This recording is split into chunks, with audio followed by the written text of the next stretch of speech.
ये जो संवैधानिक संस्था है, जो सत्ता है, जो सरकार है, वो समाधान के लिए होता है। यहाँ तो आपस में ही टकराव है।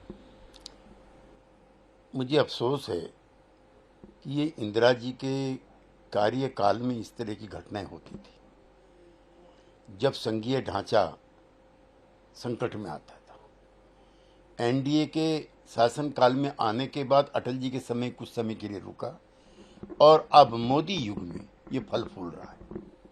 लेकिन सर, जो कॉन्स्टिट्यूशन है, आप चूंकि कॉन्स्टिट्यूशन पढ़ते हैं, सरकार जिस विधान नियम के तहत चलती है वो आप पढ़ते लिखते रहते हैं, उसी नियम से तो राज्यपाल ऑफिस हो, सीएम ऑफिस हो या उस पर बैठे व्यक्ति हो, वो चलते हैं। तो फिर टकराव की स्थिति बनती क्यों है? राज्यपालों की अति सक्रियता इसका मुख्य कारण है। विधानसभा का सत्र कैसे बुलाया जाए ये मुख्यमंत्री और स्पीकर तय करेंगे, उसमें भी गवर्नर की भूमिका तय होने लगी। ठीक है। जो शक्ति नाम दिया गया, मोदी जी जैसे ही पहुंचे, इसरो पहुंचे, वैज्ञानिकों को उन्होंने थैंक यू कहा। वैज्ञानिकों ने कहा कि प्रधानमंत्री लगातार उत्साहवर्धन करते रहते हैं सबका।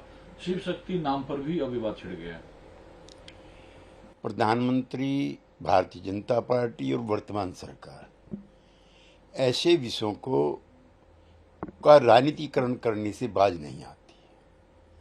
मुझे कोई शब्दों पे ऐतराज नहीं, लेकिन क्या ये आवश्यक है? और जो इसका विरोध कर रहे हैं, क्या उनके लिए भी ये जायज है विरोध करना?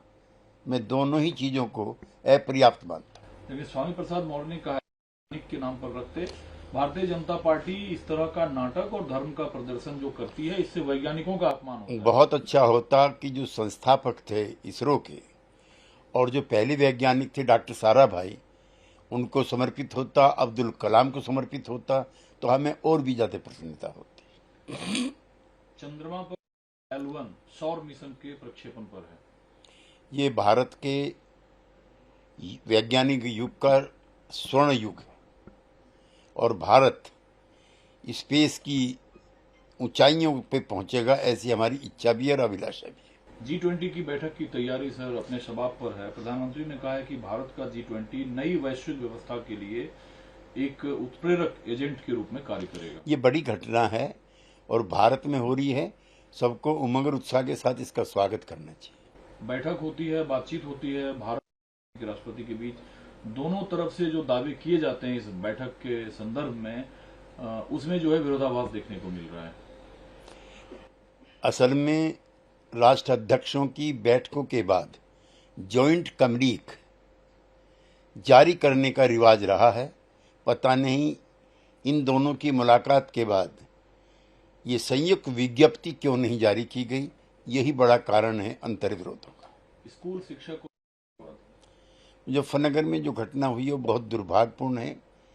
बच्चे की पिटाई के भी मैं खिलाफ हूँ। जाति धर्म का रूप देकर के पिटाई के तो मैं और भी ज्यादा खिलाफ हूँ। इनके विरुद्ध कड़ी कार्रवाई होनी चाहिए। विश्व हिंदू परिषद ने कहा है कि सोमवार है 28 अगस्त को, क्योंकि शोभा यात्रा अधूरी रह गई थी, तो 28 तारीख को विश्व हिंदू परिषद मेवात में शोभा यात्रा निकालने का काम करेगी। ताजिया हो या किसी और मजहब के जुलूस हो, उनको हिदायत दी जाती है कि संवेदनशील इलाकों से ना गुजरे। अभी नूह में पिछले सप्ताह ही हिंसा का तांडव हुआ है। सांप्रदायिक सद्भाव बिगड़ा है, लिहाजा वीएचपी को टकराव के रास्ते अख्तियार नहीं करने चाहिए।